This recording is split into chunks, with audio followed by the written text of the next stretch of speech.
Tesla. And Tesla, you know, we're going to go to a 1 hour chart. There we go. And so when things are in such a real tight range, the way they're trading right now, you got to go to a shorter time frame to make some money on these things. So what we have here is like things I've been diddle-daddling with. But here on the 2nd of January, you know, Tesla, this is Thursday, you know, it bounced, you know, it stopped going down. And then Friday, you know, the entry was right here. You know, if you bought the 390 calls on Tesla Thursday, I'm going to bring that up here. So here's your entry, $2, $2.10 at the close. And you could even picked it up for $1, less than $1 on the dip there on Friday morning. So, you know, when you enter these things for these lotto trades, you know, just, you know, if you take a position, always put in, you know, another lotto, your second lotto, you know, half price of what you paid, and see if it triggers and rips. But this, the indicators I trade by were saying there is a good chance we were going to have a let's kill everybody short on Friday in reverse, which the market seems to be doing a lot now. They like to kill the Friday trend trade. And so that's what happened on Friday. We also had good reports from, I guess, some of the car manufacturers that their sales were up. I have some clients that are in that business, and they've been singing the blues prior to the election, and I'll have to check in on some of them. But you know, the last part of the year, the car business hadn't been that good, so it must have been really good before the election. So what we had here is you enter for 210, the 390 calls. The stock price at entry was 378. So you're $10 out of the money. Okay, you buy it. Boom, boom, boom. By 10:30, your $2,000 is now $6,910, and at close it is $20,620. So that's a pretty good day on the farm there. It's worth getting up out of bed and making that kind of money. So now we're going to go to the other wonderful trade for Friday, which was MicroStrategy. So let me pull MicroStrategy up here for you. And so Micro is, you know, news and everything calls it a meme stock, and I mean it's a meme stock, all right. It's a Bitcoin derivative, just like Coinbase, which Coinbase is a great stock to trade, and it's great for options. And when it shows there's a good trade, man, I'm into it. But I don't trade Bitcoin because I'll trade the derivatives of it, but I just, you know, don't want to play with electronic wallets and all that kind of smack. So what happens on the 2nd, MicroStrategy gapped up. You see it right here. And then it faded. You know, when something gaps up like this on a Thursday, I'm not going to chase it. I sat there, and I like to buy that green line right there. And so it comes back. So any of these 3-hour candles right here that you would have bought this would have been fine. You would have done very well. So the stock's at let's say $300. So what's 10% of 300? $30. Take half of that, 15. So I'm going to buy $15 out of the money, the 315 calls. And so I would have picked them up for $1.42, somewhere around in there. $1.13. and this is a great price for these calls in MicroStrategy, because usually they're like $4, $5, and so this was telling you that people weren't expecting this move. So you hop in here, and this I think was the best trade of any stock of the day. There may have been something else, but I haven't seen it.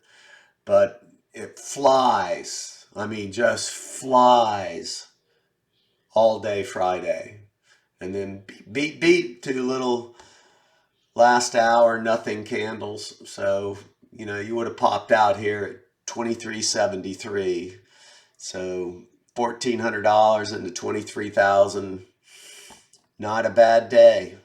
And so that was a 1,559% return on that trade from Thursday afternoon to Friday afternoon.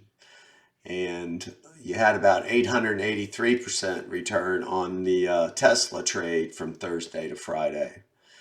And yes, it has been one choppy son of a gun market. There's no doubt about it. It is.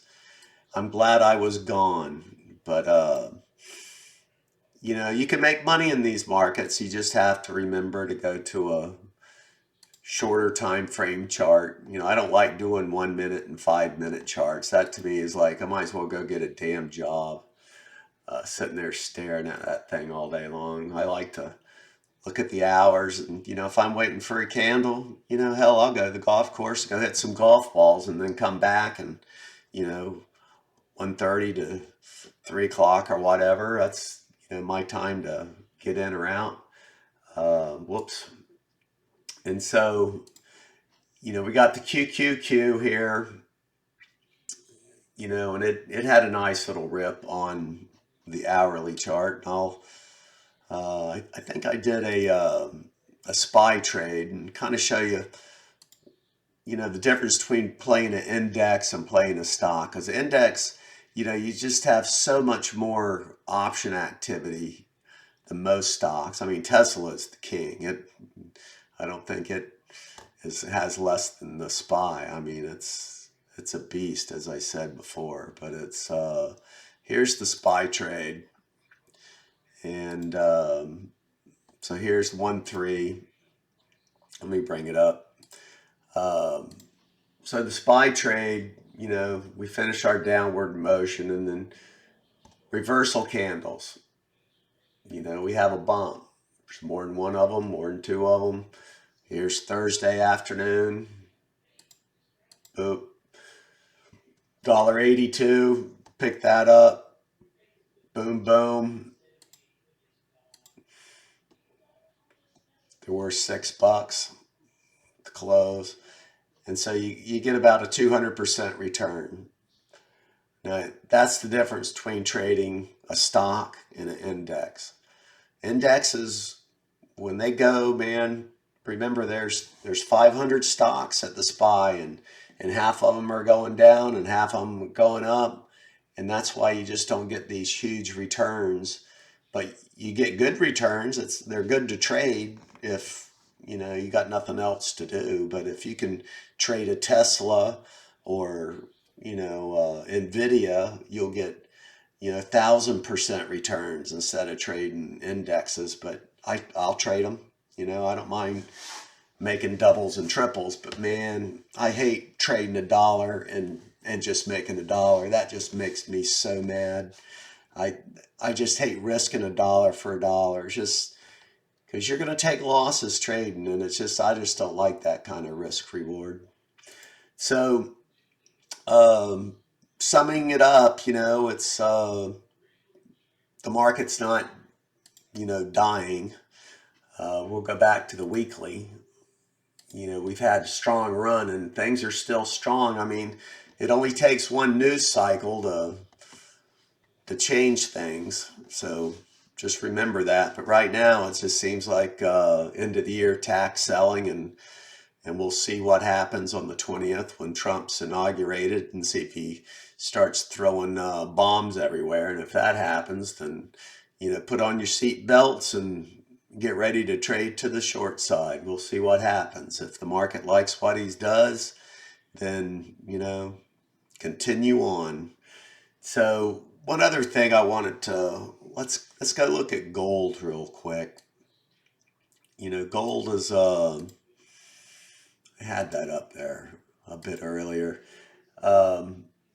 Just kind of doing a flag here, a bull flag, similar to what it did here, you know. But, you know, we've got an engulfing candle here, I believe on the weekly. Yep, engulfing. Excuse me. And so let's see if this thing starts blasting off again. And that would be good because, you know, I do have a position in the old NUGT that I'm just sitting here selling calls on. And I got another one in the yen. And the yen is kind of doing some pennant looking thing here. I could draw that, but I won't bore you with it. And we'll go down to 1 hour here. So it gapped up on Friday, and I wouldn't trade options in the yen. I sell them. And once it gets a little higher up here, I'll be selling some more. I'm just going to sit here and, you know, between the NUGT and the yen, I'm just going to, when they get high, I'm just selling it and just sit there and try to see if I can recover, you know, half of my cost in 1 year. That's my challenge to myself this year. I paid, what, 28 bucks or something for it, and try to get $14 back somehow throughout the year, and we'll see if that comes to pass. It's my own personal challenge. So the TNA trade, I've been kind of waiting for. It kind of went, and I'll tell you about a trade that went off on the 30th here, but I'll have to do that another day, maybe Monday or Tuesday. But there are some big options that went on when it broke the Bollinger Band here on the 30th around 9:30, and it was beautiful to see that. It was real professionals that made that trade. You can really see it on the 15-minute chart. And I'll see if I can bring up the, yeah, it's right down in here. Let me remove this. Hell, I might as well just go ahead and find it, right? Kind of get into it, because I sat there and looked at that because I was sitting here in a stupor of, and so there it is. Let's see. Here's the 46.50 call.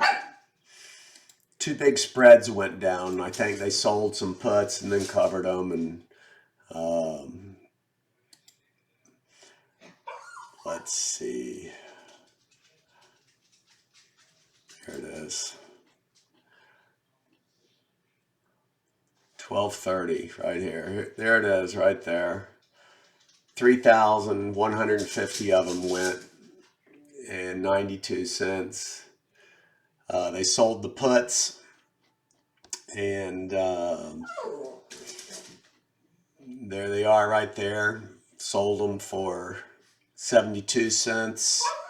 Bought the 43 calls. I think, you know, it's kind of hard to decipher it if you don't do it, but, you know, they got nothing in this trade, and they had a couple more other sides going on, but there was like 6,000 of these options went down on right at the same time at on 12:30. It was like somewhere 10 o'clock in the morning, and it was just beautiful to see professionals do this trade. I mean, it was real beautiful stuff, and for you people to really want to go look at it while it's still up. It'll be up for another week, but go check it out, and I'll try to get something on it, kind of showing, you know, all the ends of it, but I won't do it now. But it was very nice.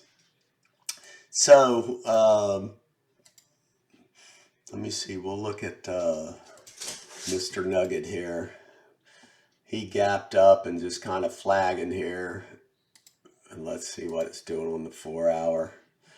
Yeah, we'll see if it kind of breaks out as the gold has that nice candle on the weekly. Maybe we'll catch a bid on it and we'll get back up into the mid 40s here. And in the meantime, happy trading to everybody. It should be a nice week. We got the inauguration coming up on the 20th and some other things. So I hope everyone had a wonderful holiday. And now it's time to get back to it and make some money. Thanks a lot. And this is Trader Steve signing off. Take care.